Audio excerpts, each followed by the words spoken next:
Have you ever found yourself stuck in a negative thought loop? Maybe it's a challenging relationship, a setback at work, or just a rough day.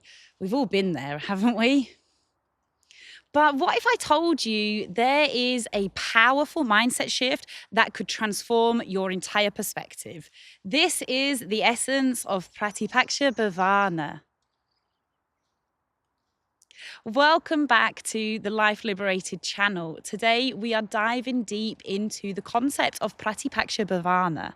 Now, it literally translates to cultivating the opposite thought, and it's a transformative practice that can profoundly change how we navigate our daily lives and our interactions with others. It is deeply rooted in yogic philosophy, ancient philosophies, particularly yoga and mindfulness. And it encourages us to acknowledge our negative thoughts, whether they relate to self doubt, anger, or fear, but then actively replace them with their opposite. This practice kind of teaches us that we have the power to alter our narratives. And by doing this, we can redesign our experiences. Sound good, right? Let me share a quick example with you. So, last year I was working on a project that I felt was becoming more and more out of my reach. No matter how hard I tried, I struggled to keep up. And I started with the inner critic. I began to tell myself, I can't do this, I'm not cut out for this role. And at this point, previously, I would have given up. I'd have found another project or put obstacles in my own way.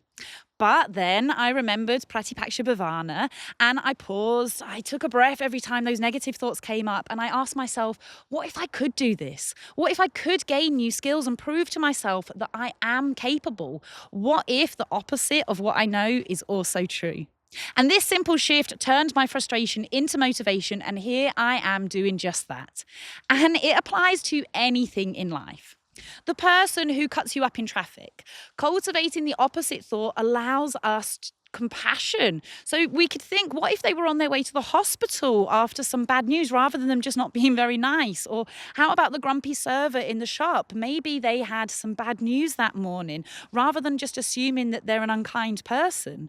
What about you? What if the opposite of what you think of yourself is also true? This simple yet profound question allows us to soften into a more compassionate approach with an open mind as opposed to a judgmental one. The ability to be willing to see things differently, to step back and to recognize the duality in everyone and everything gives us an awareness that enables us to move through life's difficulties with more grace, more love, and more ease. Who wouldn't want to do that? By challenging our limiting beliefs, we begin to unlock our true potential. And that's what we're here to do, to live life liberated. Now, it's important to realize that feeling overwhelmed or inadequate is a common human experience. However, embracing the opposite thought can guide us towards new possibilities. And this is not about toxic positivity, which denies, minimizes, or invalidates genuine emotions. Actually, Pratipaksha Bhavana is about acknowledgement, not suppression. It does not ignore or suppress negative emotions. Instead, it actually begins with the recognition of harmful thoughts or feelings. It is a practice rooted in deep sort of self-awareness and reflection, ensuring that we address the root of negativity rather than bypassing it. Pratipaksha Bhavana is a practice which is not about denying reality, but actually about reframing our perspective to foster growth and harmony. So, as an example, if we're faced with anger, Pratipaksha Bhavana encourages us to seek empathy or understanding so that we can turn the energy into something constructive rather than something destructive. It's a balanced approach, I suppose, unlike toxic positivity, which just imposes this unrealistic demand for constant happiness. Yay! Pratipaksha Bhavana actually encourages balance. It doesn't claim that you must always feel good, but rather emphasizes that cultivating thoughts that align with us and our well being and our true nature is what is going to serve us. It operates through or with compassion, recognizing that negative emotions are part of the human experience, but gently redirects the mind without judgment, offering a path to healing rather than avoidance. By fostering this level of awareness and intentionality and balance, Pratipaksha Bhavana serves as a mindful tool for inner transformation rather than the denial or invalidation that we find with toxic positivity of good vibes only or everything's fine. So, how can we actually start practicing Pratipaksha Bhavana in our lives? How can we apply this? Well, it actually starts with awareness, as does everything else. We need to start by recognizing when negative thoughts or samskaras arise. Maybe it's I'm not good enough, or I always fail, or I'm better off by myself, or I'm always alone. We can write that down and then we can flip that negativity. We can ask ourselves, is this really true? What's the evidence against it? If you think you're not good enough, maybe you can remind yourself of past successes or skills that you have. And if you can't find anything, go deeper. In the words of Byron Katie, ask yourself, can you absolutely know that to be true? Of course you can't. You're one human with a brain shaped by your own personal experiences. It's impossible for any of us to know everything. Harsh truth, I know, but pretty humbling, hey? Create a new positive affirmation to counter the initial belief that you had after you've gone within. Replace I'll fail with I have the ability to learn and grow from experiences, and repeat this. Repeat this affirmation, allowing it to sink in. Let it become your new saying to yourself so that you can soften into this humbling embrace of maybe, just maybe, the opposite of what I know is also true. These steps are a form of emotional and mental exercise. So with consistency and practice, we'll find that new thought patterns emerge far more easily, allowing more acceptance into our lives. And of course, it's not just with our own inner critic.